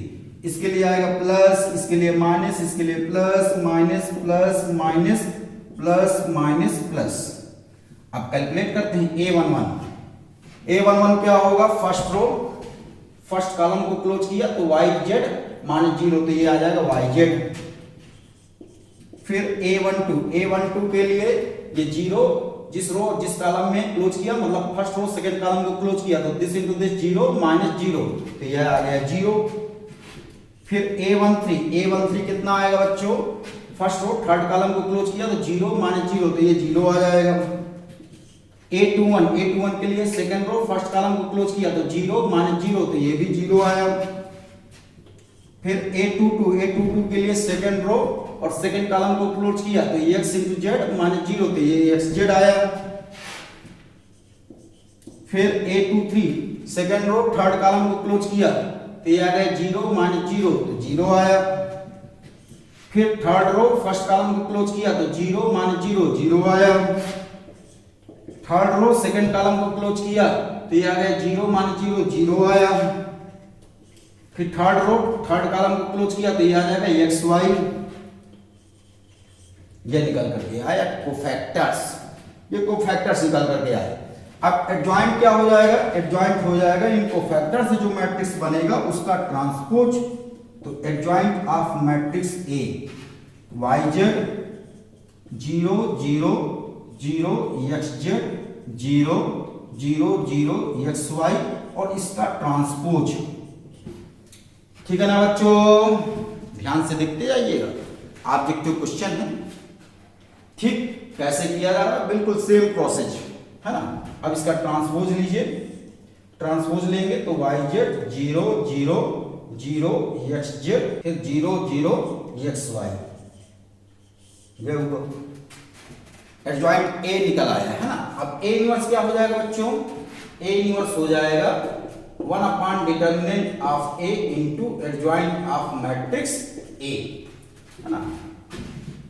1 upon determinant of a, determinant of a की वैल्यू हम निकाल चुके हैं कितना? एक्स वाई जेड, और एडजॉइंट ए क्या निकला है? वाई जेड 0 0 फिर 0 एक्स जेड 0 0 0 एक्स वाई। अब आप क्या करेंगे? जो ये एक्स वाई जेड बाहर डिनोमिनेटर में है इसका सब में डिवाइड कर देंगे, सारे एलिमेंट में डिवाइड कर देंगे। तो जब एक्स वाई जेड का यहां डिवाइड होगा तो ये हो जाएगा 1 अपॉन एक्स, फिर 0 में डिवाइड करेंगे 0 0 0, यहां आ जाएगा 1 अपॉन वाई, ये 0 0 0 और ये आ जाएगा 1 अपॉन जेड। और 1 अपॉन एक्स को क्या लिख सकते हैं बच्चों? एक्स इनवर्स, है ना। तो यहां आ जाएगा एक्स इनवर्स, फिर 0 0 0 वाई इनवर्स 0 0 0 जेड इनवर्स, है ना। तो ये क्या निकला? मैट्रिक्स ए का इनवर्स निकला, और हमसे इनवर्स ऑफ द मैट्रिक्स भी पूछा था, तो ए इनवर्स ये निकल करके आया। अब आप चेक कर लीजिए कौन सा ऑप्शन इन चारों में करेक्ट है। तो हमें दिख रहा है ऑप्शन ए करेक्ट है ना। तो आंसर ए करेक्ट है। तो इस तरीके से क्वेश्चन नंबर 18 कंप्लीट हुआ। और अब देखते हैं हम क्वेश्चन नंबर 19, लास्ट क्वेश्चन रहेगा मिसलेनियस एक्सरसाइज का, और साथ में इस चैप्टर का भी लास्ट क्वेश्चन है ना। क्वेश्चन नंबर 19 एक बेहतरीन क्वेश्चन है और इंपॉर्टेंट क्वेश्चन भी है ना, तो थोड़ा सा देखिएगा, समझिएगा। क्वेश्चन में बोला गया है कि मैट्रिक्स ए यह दिया है, मैट्रिक्स ए गिवन है, और जहां पर थीटा क्या है, थीटा 0 से 2 पाई के बीच में है ना, 0 less than or equal to theta less than or equal to 2 pi, इसमें 0 और 2 पाई भी इंक्लूडेड है ना। थीटा की वैल्यू 0 से 2 पाई के बीच में लाई करती है, जिसमें 0 और 2 पाई भी शामिल है। तो बोला गया कि डिटर्मिनेंट ऑफ मैट्रिक्स ए 0 होगा कि डिटर्मिनेंट ऑफ मैट्रिक्स ए 2 से इंफिनिटी के बीच में बिलोंग करेगा, है ना। ये ओपन इंटरवल बोलते हैं इसको क्या बोला जाता है, ओपन इंटरवल। इस सिंबल को आप पढ़ चुके हैं, है ना, क्लास 11th में, इसको ओपन इंटरवल बोलते हैं। और डिटर्मिनेंट ऑफ ए 2 से 4 के बीच में बिलोंग करेगा, और डिटर्मिनेंट ऑफ ए ये क्लोज इंटरवल, ये इसको क्या बोलते हैं, क्लोज इंटरवल, इस सिंबल को। और यहां पर जैसे यहां पर लिखा है, तो ये इसमें 2 और 4 इंक्लूडेड नहीं है, 2 और 4 के बीच में, है ना, 2 और 4 इंक्लूडेड नहीं है। और ये क्लोज इंटरवल में आपने क्या सीखा था क्लास 11th में, यहां पर 2 और 4 भी इंक्लूडेड है, और साथ में 2 और 4 के बीच के कोई भी संख्या आ सकती है, कोई भी नंबर्स आ सकते हैं, है ना। डिटर्मिनेंट ऑफ ए बिलोंग करता है 2 से 4 क्लोज इंटरवल में। तो इसमें से कौन सा ऑप्शन करेक्ट है ये हमें चेक करना है। आप क्वेश्चन में मैट्रिक्स ए दिया है, तो हम सबसे पहले इसका डिटर्मिनेंट ले लेते हैं। डिटर्मिनेंट ऑफ मैट्रिक्स ए ये क्या हो जाएगा, 1 sine theta, 1 minus sine theta, 1 sine theta, फिर -1 माइनस साइन थीटा और 1, यह हुआ। अब इसमें आप एक काम करिए, क्या करिए, इसमें R3 रो में R3 प्लस R1 कर दीजिए, है ना। तो ऐसा करने से यह दोनों जगह 0 हो जाएगा। R3 रो में R3 प्लस R1 कर देंगे, ठीक।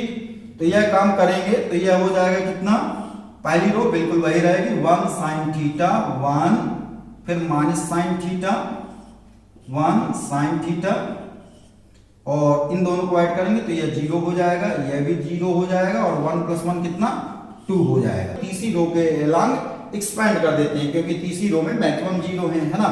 तो ये प्लस माइनस प्लस, तीसरी रो को लेकर के एक्सपेंड कर दीजिए। तो एक्सपेंडिंग एलॉन्ग R3 रो, एक्सपेंडिंग एलॉन्ग R3 रो,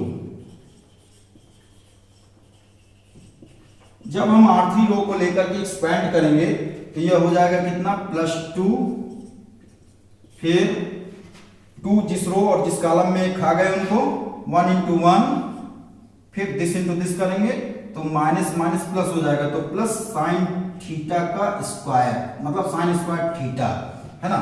तो ये आ गया 2 times 1 plus sine square theta, ये डिटर्मिनेंट की वैल्यू हमारी 2 times 1 plus sine square theta आई। तो हमें अब ये देखना है कि ये डिटर्मिनेंट किस इंटरवल में लाई करेगा, है ना। और क्वेश्चन में क्या गिवन है बच्चों, कि थीटा जो है 0 से 2 पाई के बीच में लाई कर रहा है, थीटा 0 और 2 पाई के बीच में लाई कर रहा है। और आपको मालूम होना चाहिए कि साइन थीटा की मिनिमम वैल्यू कितनी, -1, और मैक्सिमम वैल्यू +1 होती है, मतलब साइन थीटा -1 से +1 के बीच में लाई करता है ना। अगर हम साइन थीटा का ग्राफ की बात करें तो साइन थीटा का ग्राफ हमारा ऐसा बनता है ना, थीटा ये 0 हुआ, ये पाई हुआ, और ये 2 पाई हुआ। साइन थीटा का ग्राफ हमारा ऐसा बनता है। ये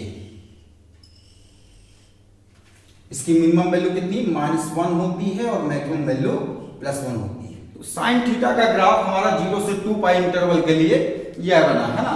ये किसका ग्राफ है, साइन थीटा का। और इस ग्राफ से आप देख सकते हैं कि साइन थीटा की मिनिमम वैल्यू कितनी, -1 है, और मैक्सिमम वैल्यू +1 है, ठीक है। साइन थीटा की मिनिमम वैल्यू -1 और मैक्सिमम वैल्यू +1 है। और ये ग्राफ कहां से कहां तक के लिए बनाया गया है, 0 से 2 पाई इंटरवल के लिए। आप पूरे में भी बना सकते हैं, लेकिन हमें 0 से 2 पाई वाला इंटरवल देखना है, तो हम इसी इंटरवल को कंसीडर कर रहे हैं। आप अब देखिएगा जो डिटर्मिनेंट हमारा आया है, उस डिटर्मिनेंट में यहाँ पर साइन स्क्वायर थीटा है। तो साइन स्क्वायर थीटा के लिए हम क्या करें, दोनों तरफ यहां पर होल स्क्वायर कर दें, बिल्कुल नहीं। आइडेंटिटी में हम ऐसे कैलकुलेशन नहीं करते हैं, आइडेंटिटी के लिए अलग आपके रूल हैं, है ना। तो साइन स्क्वायर थीटा का ग्राफ की अगर हम बात करें तो साइन स्क्वायर थीटा का ग्राफ ऐसा बनेगा, ये थीटा हुआ, ये 0, ये पाई, और ये 2 पाई। तो साइन स्क्वायर थीटा का ग्राफ ऐसा कुछ बनेगा, है ना। इसमें जो निगेटिव वाला पार्ट है उसका भी होल स्क्वायर करेंगे तो वो पॉजिटिव आएगा, है ना। तो साइन स्क्वायर थीटा का ग्राफ से आप देखेंगे कि इसकी मिनिमम वैल्यू 0 होगी और मैक्सिमम वैल्यू 1 होगी। तो साइन स्क्वायर थीटा किसके बीच में लाई करेगा, 0 से 1 के बीच में, है ना। और ये चीजें आपको और ट्रिग्नोमेट्रिक फंक्शन में और ज्यादा क्लियर होगी। तो आप फिलहाल यहाँ पर ध्यान दीजिए, साइन थीटा -1 से 1 के बीच में लाई करेगा, तो साइन स्क्वायर थीटा 0 से 1 के बीच में लाई करेगा। अब यहाँ पर है 1 प्लस साइन स्क्वायर थीटा, तो हम दोनों तरफ क्या करें, 1 ऐड कर दें। दोनों तरफ नहीं बल्कि तीनों तरफ, इसमें भी 1 ऐड करें, इसमें भी 1 ऐड करें, इसमें भी 1 ऐड करें। ये हो जाएगा 1 less than or equal to 1 plus sine square theta less than or equal to 2। ठीक, अब यहां पर 2 का मल्टीप्लाई है तो तीनों में 2 का मल्टीप्लाई कर दें, तो 2 less than or equal to 2 times 1 plus sine square theta less than or equal to 4, है ना। और 2 times 1 plus sine square theta क्या है, डिटर्मिनेंट ऑफ मैट्रिक्स ए। इसकी जगह हम लिख सकते हैं डिटर्मिनेंट ऑफ मैट्रिक्स ए। तो यह हुआ, है ना। तो इसका मतलब क्या हुआ, मैट्रिक्स ए का डिटर्मिनेंट बिलोंग करेगा किसके बीच में, 2 और 4 के बीच में। और किसके लिए, क्लोज्ड इंटरवल के लिए। यहाँ पर इक्वल का साइन लगा है और इक्वल का साइन है मतलब यहाँ पर क्लोज्ड इंटरवल आएगा, है ना। ये क्लोज्ड इंटरवल है, तो इसका मतलब कौन सा ऑप्शन सही है बच्चों, ऑप्शन डी करेक्ट है, आंसर डी, है ना, आंसर डी करेक्ट है। तो इस तरीके से हमारी एनसीईआरटी बुक का चैप्टर नंबर 4 का मिसलेनियस एक्सरसाइज के सारे क्वेश्चंस कंप्लीट होते हैं और यहां से हमारा डिटरमिनेंट चैप्टर भी कंप्लीट होता है। अब नेक्स्ट क्लास से हम new chapter continuity and differentiability पढ़ेंगे।